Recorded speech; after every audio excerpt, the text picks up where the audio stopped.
ನಮ್ಮ ಜೊತೆ ಮಾತಾಡ್ಲಿಕ್ಕೆ ನಿಖಿಲ್ ಕುಮಾರಸ್ವಾಮಿ ಅವರು ಇದ್ದಾರೆ, ಅವ್ರನ್ನ ಮಾತಾಡ್ಸೋಣ. ಸರ್, ಈ 2ನೇ ದಿನದ ಪಾದಯಾತ್ರೆಯಲ್ಲಿ ಈ ಒಂದು ಇಷ್ಟೊಂದು ಜನ ಬೆಂಬಲ ಸಿಕ್ಕಿರುವಂತದ್ದು ಸರ್.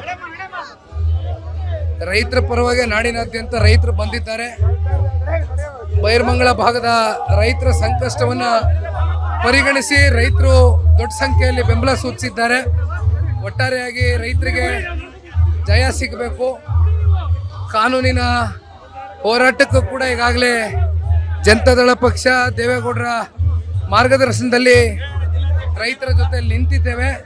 ಹಾಗಾಗಿ ಮೆರಿಟ್ ಮೇಲೆ ಕಾನೂನಿನ ಹೋರಾಟದಲ್ಲಿ ನಮ್ಮ ರೈತರಿಗೆ ಜಯ ಸಿಗುತ್ತೆ ಅಂತಕ್ಕಂಥದ್ದು ಕೂಡ ಈ ಸಂದರ್ಭದಲ್ಲಿ ನಾನು ಅಚಲವಾದ ನಂಬಿಕೆ ಇಟ್ಕೊಂಡಿದ್ದೀನಿ. Thank you sir. ಈ ಒಂದು ಎರಡು ದಿನದಿಂದ ಒಂದು ಆಡ್ ಅನ್ನ ಕೊಡುವಂತ ಕೆಲಸ ಮಾಡ್ತಾರೆ, ಮತ್ತೆ 3 ಕೋಟಿ ಪರಿಹಾರಕ್ಕೆ ಹೆಚ್ಚಿಸ್ತಾರೆ ಸರ್. ಈಗ 500 ದಿನ ಆಯಿತು, 500 ದಿನದಿಂದ ಯಾರು ಬಂದಿಲ್ಲ. ಪಾದಯಾತ್ರೆ ಯಾವಾಗ ಘೋಷಣೆ ಆಯಿತು, ಯಾವಾಗ ಪ್ರಾರಂಭ ಆಯಿತು, ಆಗ ಇವೆಲ್ಲ ನಾಟಕಗಳು ಶುರುವಾಗಿದೆ. ಆದರೆ ರೈತರು ಯಾವ ನಾಟಕಗಳು ಬಗ್ಗಕ್ಕೆ ಇವತ್ತು ಸಿದ್ಧ ಇಲ್ಲ ಸರ್. ಕೆಲವೊಂದು ಬಂಟಿಂಗ್ ಅಂದ್ರೆ ಏನು ಬ್ಯಾನರ್ಗಳನ್ನ ಅಳವಡಿಸ್ತಾರೆ ಸರ್ ನಿಮ್ಮ ಪಾದಯಾತ್ರೆಗೆ ವಿರುದ್ಧವಾಗಿ. ಮಾಡಲಿ, ಏನು ತೊಂದರೆ ಇಲ್ಲ, ಸ್ವಾಗತ ಮಾಡೋಣ. ರೈತರು ಒಳ್ಳೇದಾಗಬೇಕಷ್ಟೇ. Thank you. ಇದಿಷ್ಟು ನಿಖಿಲ್ ಕುಮಾರಸ್ವಾಮಿ ಅವರ ಮಾತಾಗಿರುವಂಥದ್ದು. ಕ್ಯಾಮ್ರಾ ಪರ್ಸನ್ ನಿಶಾಂತ್ ಜೊತೆ ಜೀವನ್, ಅಶ್ವೇಗ ನ್ಯೂಸ್, ಬಿಡದಿ.